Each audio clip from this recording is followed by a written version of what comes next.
Hi, I'm filmmaker Ben Makinen, and I'm thrilled to be here with you this evening for this special and premiere screening of JazzTown. Big thanks go out to Tina, who put this event together on fairly short notice. We did experience just a few technical challenges that preclude me from being with you in the studio live tonight via Zoom. So I've pre-recorded this in my studio here in Bali, Indonesia. Now, Bali being as beautiful it is, I'd like to take you all out to the garden to continue this conversation.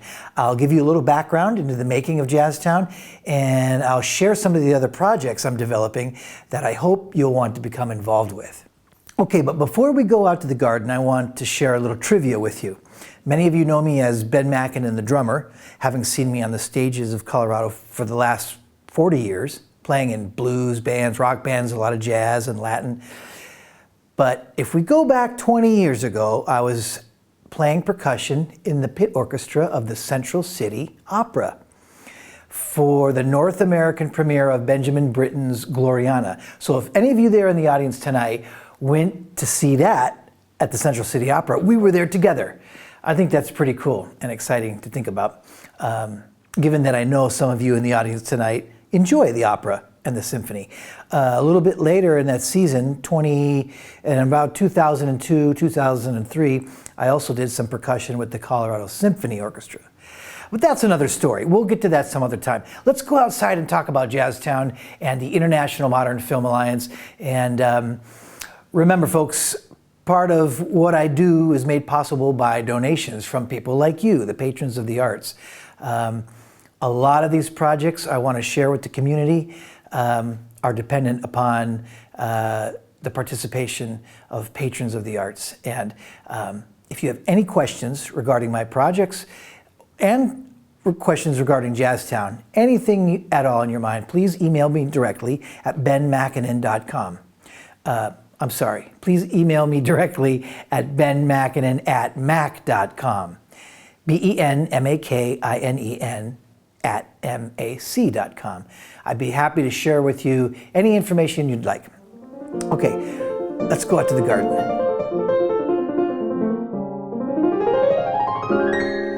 JazzTown.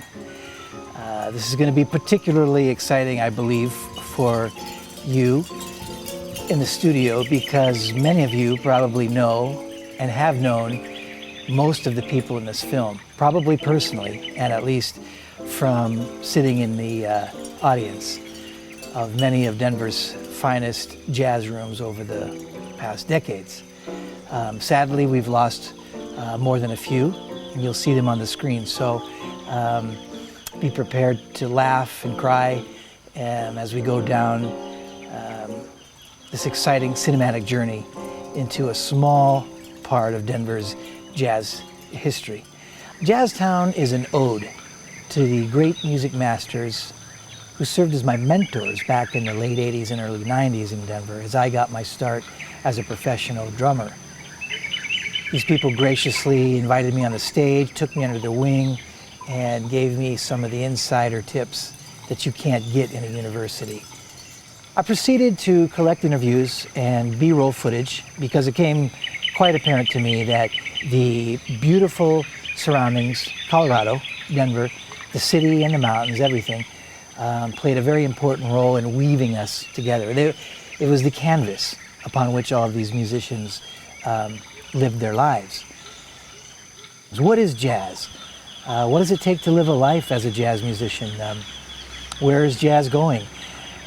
During this time, I also took it upon myself to ask the women, in particular, that you will see in JazzTown, what their experiences were pursuing a career in a predominantly male-dominated field. We have some very interesting insights into that, very different, coming from different women and their experiences from the 70s through to the present. Well, all of this became too much to put in a 2-hour movie. In fact, I have a 2-hour film, my director's cut. I plan to release that soon. It was suggested to me that I cut that down to 90 minutes to be more user-friendly on the film festival circuit. That's what you're going to see tonight, the 92-minute version. As I say, I will be releasing a director's cut and I will have a director's commentary where I'll share a lot more of the behind-the-scenes stories and anecdotes and whatnot that many of these musicians shared with me during the making of. Some other spin-offs are an educational component. Many of these musicians shared techniques, insights, and advice that would be of particular interest to the student of music. So I'm going to create a whole nother, at least hour-long film geared primarily towards the art schools, the art high schools, and the university music programs. I'm also currently working on a documentary series on traditional life here in Bali. My father-in-law and my mother-in-law and my brother-in-law work on a rice field, and they do things very traditionally by hand. So they support themselves, they support their family, and are able to sell rice to make a living by doing it by hand, which is a mind-boggling experience. Traditional Bali culture is rich with a lot of rituals and customs and knowledge, things that actually remind me of the Native American experience that we Americans attempt to remain connected to what degree is possible. We see a lot of that here in Bali. The knowledge of plants, the medicinal use, the uses for cooking, for healing, for spiritual ceremonies, rituals, the relationship with the animals and the land, song and dance, all tying into very ancient customs, and the blending of the indigenous animism and ancestral worship that was able to integrate Hinduism when it arrived to the island. In 2020, during the global pandemic lockdown, I formed the International Modern Film Alliance, whose mission is to teach the art of storytelling through the marriage of music and film.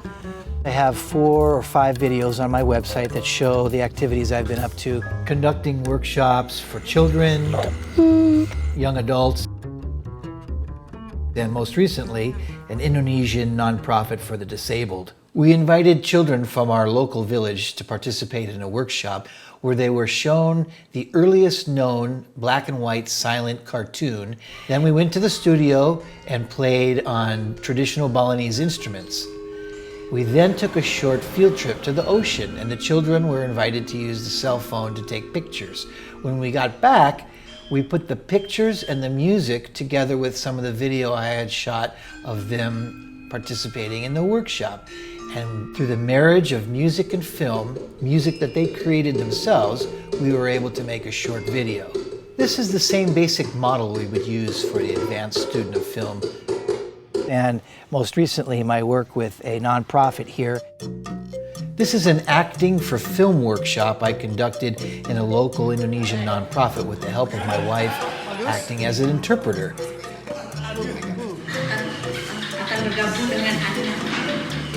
Check out my website. You can find JazzTown mugs, JazzTown t-shirts, JazzTown posters. You'll find links to the donation sites, PayPal and Venmo.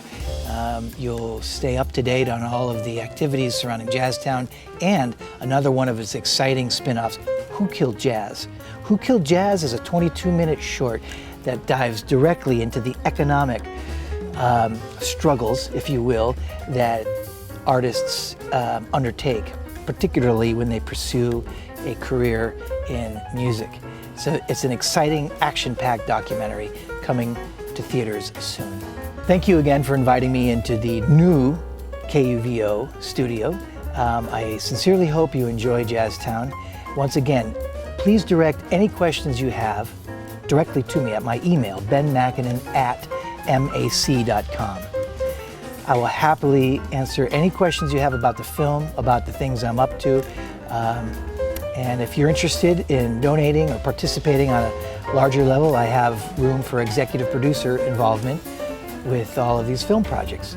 Very exciting things coming in the future. I know there's a lot of change going on in Denver at KUVO, and as always, the music evolves. It's always evolving. And as long as we can be open-minded and open-hearted, keep going to the live performance venues and supporting these people, young and old, who bare their soul on the stage for your enjoyment. Okay, enjoy the movie. Take care. I love you guys. Bye.